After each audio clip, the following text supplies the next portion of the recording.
Hey you guys, so today's video is going to be 50 random facts about me.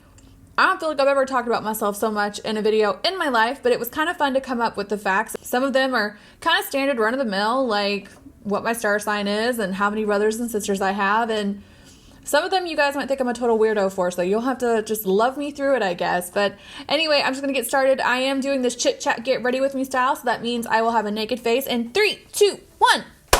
Okay, so let's do this. Here come the 50 facts. Hopefully you guys don't think I'm a creep job. I am an Aquarius. I put this in here because you guys would be shocked how many times people have speculated what my sign is. Most people tend to think I'm a Virgo or a Libra. I am actually an Aquarius. I am a textbook Aquarius. And the fact that I believe that is a very Aquarian thing to believe. I am a formally trained makeup artist. I went to makeup school in Las Vegas in 2012. It was probably one of the most exciting, best times of my life. I'm the oldest of two. I have a younger sister who is a year and 6 days apart. And I have a little brother who is 6 years younger than me. And I am also a textbook oldest child. I'm just kind of a big cliche over here. Me and my best friend Jacqueline have been best friends for over 18 years now. She's also the co-host of my podcast coming out in November. I have learned so much from my relationship with her, and I'm actually I kind of feel sorry for other people who don't have a friend like this, because it's probably the most significant relationship in my life. And I told her this the other day. I was like, I've just known her for so long that it's almost like if I didn't have her, I wouldn't even know that I had existed. Like it's like she anchors me to my past in a way that I don't know how to explain it. Like, I feel like female friendship isn't something that is celebrated or talked about enough. It is such a fulfilling aspect of my life. And like I said, I genuinely feel sorry for people who don't have a best friend like that. Music has a crazy, crazy effect on me. I'm convinced it's like part of my DNA. Like, I can hear a song one time, I will never forget it for the rest of my life, and I will be able to identify it with like 2 bars. In other words, if Name That Tune was still around, I would be an idiot not to enter because I would totally win. It's like such a weird little useless skill set that I have. Also, this sucks. This is like the worst. If I hear music, and particularly a singer, like a really good singer, it always makes me cry. Pretty much any type of musical performance will probably make me cry. It is super embarrassing. I can sing, and I actually used to be in a band called Life Alarm. I just have really bad stage fright, like crippling stage fright. It's like my music is so personal to me that to put it out into the world and let people judge it just doesn't feel right. But I do think one of my New Year's resolutions or goals for next year is to kind of overcome my stage fright and start performing music a little more, because I just enjoy doing it so much. I am a passionate feminist, and I have been for all of my life. Like, even when I was really little, I just didn't know that that's what it was called.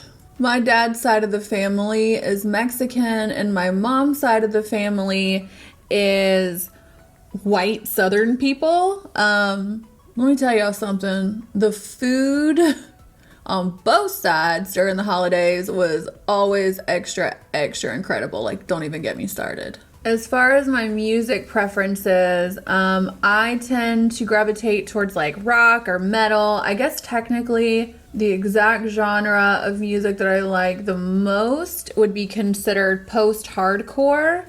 But I do like singer-songwriter stuff too. I mean, I'm not like completely one-dimensional. It's just my preference. And my favorite band, if you want to get like a feel for the music I tend to like the most, is Deftones. I have seen them in concert the most. They have not one song that I don't love. I just Cannot get enough of them. I'm what you might call a voracious reader. I'll read pretty much anything, but I tend to read a lot of horror, mystery, suspense, things like that. And my favorite book, I tell everyone every opportunity I get to share my book preferences with, that they should read a book called A Head Full of Ghosts by Paul Tremblay. It is so stinking good. It's so layered. His writing is just insane. I can't believe it's not like a top 10 bestseller. It's just one of the best books I've ever read. Highly recommend it. I will link it down below. I have 11 tattoos. In my early 20s, I lived in Japan. I lived there for 2 years. It was the definitive life-changing experience of my life. If you ever get a chance to go visit, I highly recommend it. I plan on trying to go back in the next year or so. I have 4 dogs. Their names are Lillian Monroe. We have Daisy Mae Elizabeth. We have Clover Noel. And we have the most handsome boy in the entire world, Herman Morrison Munster.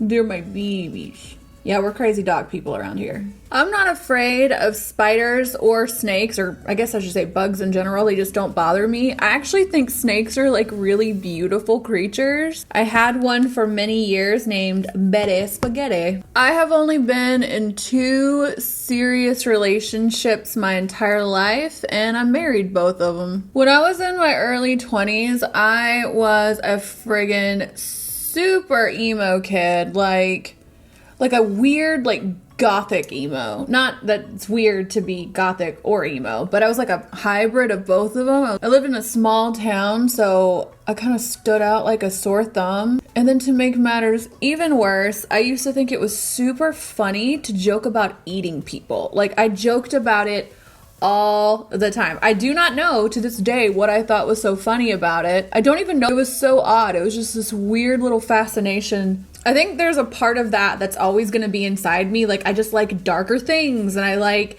screamy music, and I like scary shit, and that's just always going to be a part of me, I think. I was a bartender off and on for over 5 years, and I should definitely do a story time video because I have seen some things. Some crazy shit. I've gotten perfect writing scores on every single standardized writing test I've ever taken, and then one year when I was like in 8th grade, I was given a scholarship to go take classes at a local college. They were writing college level classes. And I'm actually a really good writer. It kind of upsets me that at this point in my life, I just don't do that much with it anymore. It's something I want to change because writing is kind of like a muscle that you have to flex. I mean, I've kept diaries literally my entire life. I have a trunk full of them in a storage unit. I do have another resolution or goal to take more classes, get more involved with that, do a lot more writing because I would like to write a book in the next 2 years.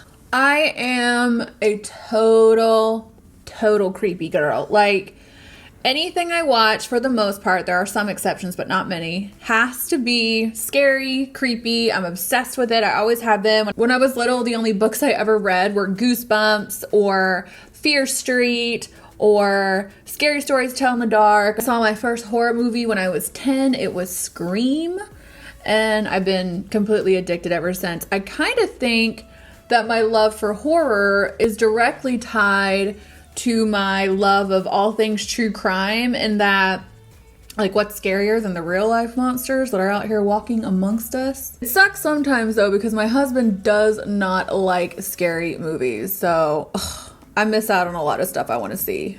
This foundation is a little too yellow for my skin, so I hope I can bring it together in the end. That's not a fact. Well, it is a fact, but it's not one of my fun facts in this video. I have a weird passion for organizing and planning. This is something I think that's always been my thing, even when I was really little. I actually had a friend in middle school, and we had this weird thing we would love to do where we would, you know how like you have binders in school with like your dividers and all your schoolwork in it? We would like switch binders and organize each other's binders almost every day. It was like this weird thing I love to do. And when I was younger, I always wanted to buy planners. Like, I don't know what it is. There's just something about the illusion of having my shit together that is very calming to me. I think that at the beginning, either the beginning of 2020 or the end of 2019, I will do a planner video, or kind of how I plan, or how to goal set, like actionable steps you can take to get your shit together. Just things that I've learned. I've done it all. I've done paper planning. Now I'm really into digital planning. I love to plan. Like, if you could give me a whole day that I could do whatever I wanted, I would probably sit around and just organize stuff. I'm a weirdo. My husband and most people who know me think that I'm psychic. They're pretty convinced of it. But I don't know if I'm like psychic.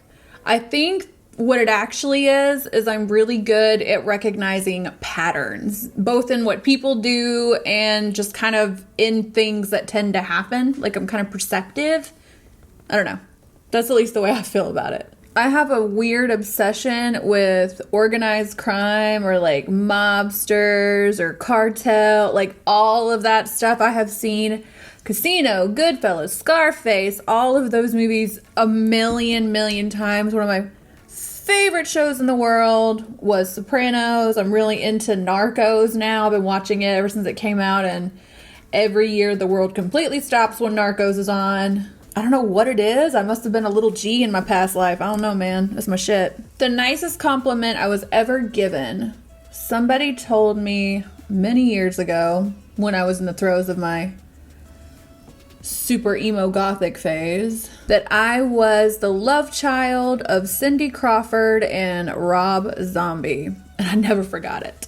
When I see really beautiful makeup, it does something to me physically. I mean, I guess this is kind of true anytime I see something beautiful in general, but particularly with beautiful makeup, it's like a swelling in my chest, kind of similar to how you feel when you see someone that you're in love with. Charlotte Tilbury's makeup does that for me every time I see it. Not her products, but particularly like if you go all the way back before the line started and she was doing a lot more tutorials on her channel.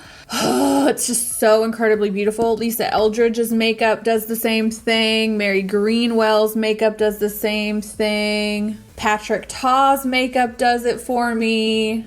I always say his name wrong every time. I think his name is Hung Von Go. I will put it somewhere over here, but his makeup does it for me. It's just, I appreciate it so much. It's kind of weird. I'm a very feely person. I have a lot of feelings. I feel things physically towards stuff that I love. Refer back to what I said about how most people's music makes me cry. I can hold a stack of money in my hand, particularly if it's ones or fives, and tell you how much money it is. It's like a weird party trick I can do. My favorite poem is by Charles Bukowski. It's called The Laughing Heart. It's kind of a weird story. A long time ago, this would have been like 9 years ago, I was having a really rough time. And I was watching YouTube and a pre-roll ad came up. It was a Levi's commercial. And in the commercial, they were reciting The Laughing Heart by Charles Bukowski. And at that time in my life, I really needed to hear it. And it just, I don't know. I've never forgot it. It's something that is really special to me. I have, can you see? This tattoo right here says, "Be on the watch." It's one of the lines from the poem. I will link the video that I'm talking about down below and go change your life. I am from Georgia. I lived there most of my life, but I've also lived in Japan, as I said before. I've lived in Yuma, Arizona. I've lived in Las Vegas, and now I live in Tennessee outside of Nashville. I think so far it's my favorite place I've ever lived because part of me is always going to want to be around the South. Like, I'm just a Southern girl at heart. And this area in particular is ideal because the weather is amazing. We live close enough to Nashville or to like a big city that we can come and go as we please and not have to deal with all the nuisances that can come with living in a big city. Our property isn't as expensive as it is being in a big city. The food's great. The people are nice. Like, I think it's where we're going to post up. Mushrooms are my absolute favorite food. There's not one type of food in the world that I wouldn't think tastes a little better if there's mushrooms in it. I like them raw, I like them cooked, I like them grilled, I like them baked, I like them steamed, I like them sauteed. I just, all the mushrooms all the time. It's my favorite thing. But my second favorite food is curry, but Indian food in general. I could eat curry all day, every day. In my hometown, there is a curry or an Indian restaurant that is the best Indian food I've had, and every time I go home, it's like a big deal that I have to go to this place. And the weekend that I will be in my hometown for my sister's wedding happens to also be Diwali, and the restaurant that I love to go to actually like kind of throws down on Diwali, so it is just like, it's gonna be a great weekend. I can't wait. When people don't like me for no reason, like if they've never met me, or if anything that they know about me only comes from other people, like genuinely people who I've never done anything to, when people who don't know me don't like me, it turns me on. The compliment that means the most to me at this time in my life, or like gets me really gassed up, is when people comment on how hard I work, because I work really effing hard. It's kind of wild. It's one of the aspects of my personality that I think I like the most, because I've always been a very hard worker. Speaking of weird turn-ons, you know how some people like watch porn or other dirty movies to like get in the mood or get there? I listen to music. I can kind of read tarot cards. I mean, I wouldn't charge money to do it for anyone. It's just something I do for myself and I like to do for my friends and family, but yeah. Kind of a fun little thing I've been trying to teach myself how to do over the past couple years. I am a terrible, terrible sleeper. Like, there has to be so many conditions in place for me to sleep really well. And one of them is that I have to hear the sound of a human voice. So I can't have a sleep machine. I can't listen to white noise. I can't listen to music to fall asleep. It has to be the sound of somebody speaking. So I have to watch TV, and it has to be something I've seen a million times, because otherwise I'll kind of like stay awake and try to pay attention. Or, I mean, I can do like bedtime stories. I found these ASMR bedtime stories that I was listening to at the beginning of the year, but yeah, it's weird. I have to be able to hear a person's voice to sleep. Speaking of terrible sleep, I suffered from sleep paralysis for many years. I think the first time I ever had it, I was like 13 or 14, and this went on. I think the last time I had it was in 2015. So this went on for a long time. And the crazy thing about it was, I would tell doctors about it. I would tell my friends about it. Like, I would tell everyone what was happening to me. And at the time, nobody knew what it was. It wasn't until about 2015, 2016, when I saw a documentary called The Nightmare, where it talked about sleep paralysis, that I finally understood what was happening. Because if you've ever experienced sleep paralysis, it literally feels like you're dying. It is the scariest thing ever. I don't have it the way some people have it. Some people who have sleep paralysis see people in the room with them, and they tend to be like black, shadowy figures. I see people that I know. Like, people that I know, I see them come into the room and talk to me, and like I'm screaming, like trying to wake up, and they've never actually come into the room. Like, I've asked every single person, like, did you come in the room last night when I was sleeping? They say it doesn't happen, but I see them. I am awake. I know I'm awake. It is so scary. If you guys don't know what sleep paralysis, look into it. What's crazy is my daughter is saying she has it now too. And I'm just like, oh, baby, I'm so sorry. My karma is very important to me, and I don't have a mean bone in my body until I do. I always read the last line of every book first. The prettiest song that I know you have never heard is called Shattered by Remy Zero, and it's in the drop box below. I am terrified of water. I don't even like puddles. Like, you will never catch me in the ocean, in a lake, in a river. Like, that's just not our natural habitat. Like, fish don't come on land. I don't need to be in the water. So many scary factors. It's not that I can't swim, because I can. It's just undertow and animals and creatures and germs, bacteria. Like, I can't do it. When I was little, my dad told me that all songs were written about me. And sometimes, on some level, I think I still believe that. My current dream, or like what I would like to see my career do down the line, big picture wise, is to make documentaries surrounding issues that affect women both in the United States and internationally. I want to start charities. I want to make my life about activism in those spaces. It's kind of one of those things I'm struggling with a lot, is figuring out how to make that transition and kind of what that's going to look like. But I know myself and I know I'll figure it out. The first man I ever loved was David Bowie in The Labyrinth. I mean, I had my sexual awakening during that ballroom scene. If I could have dinner with any 3 people, it would be RuPaul, Dita Von Teese, and Gary Vaynerchuk. My standards of beauty, or my awareness of beauty / obsession with it, started very young, like in the 90s. I just remember my dad watching Guns N' Roses November Rain and like Stephanie Seymour and how friggin' beautiful she was, and the Chris Isaak Wicked Game video with Helena Christensen. Like, I'm obsessed with 90s supermodels, but then also like the Playmates from the 90s, Pam Anderson, Carmen Electra, and then like, you guys remember Bobbi Brown, not the singer, not the makeup artist, but the video vixen from the Warrant video. Like, it started very young for me. I still think those women are the most beautiful women I've ever seen. I used to be super into anime. I'm not so much anymore, not because I don't still love it. I don't have time. But it's actually one of the things that I think my husband like fell in love with me over. Well, on our first date, we talked about it and he was just like, oh my God, she likes anime. But I always tell people, if you've never tried watching it, like, you'd be shocked how interesting it is and how good the stories are. And I think a good one to start with is Death Note. Not the terrible Netflix movie. If you watch that movie and you're going to judge the entire series off of that, I implore you not to. The anime is amazing. It's masterful. I still watch it at least once a year from beginning to end. I can literally recite word for word, line from line, any episode of the Golden Girls from beginning to end. Like, I need to set an alert, a Google alert on my phone to notify me if there's ever any trivia games with money on the line around me surrounding the Golden Girls, because I would clean up. It's unreal.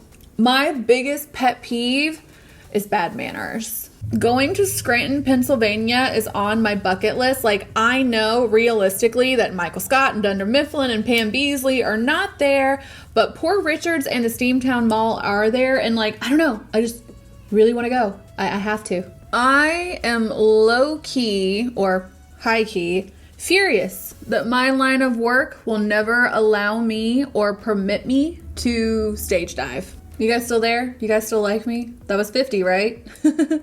Okay, guys, so this is the finished look. I really just wanted to throw something on because I have to film 4 YouTube videos today. So hope you enjoyed the video. If you want me to do an actual Q&A or something like that, I've only ever done one Q&A and it was on Patreon, but I could be persuaded to do one on here if you're interested. But anyway, once again, thank you so much to the patrons. November content is coming out very soon. I think in November I am doing a true crime and makeup time video, as well as a video talking all about ways to use your makeup products in different ways, like multi-purpose products that you either have in your collection or I think you should add. If you haven't checked out Patreon yet, now might be a good time.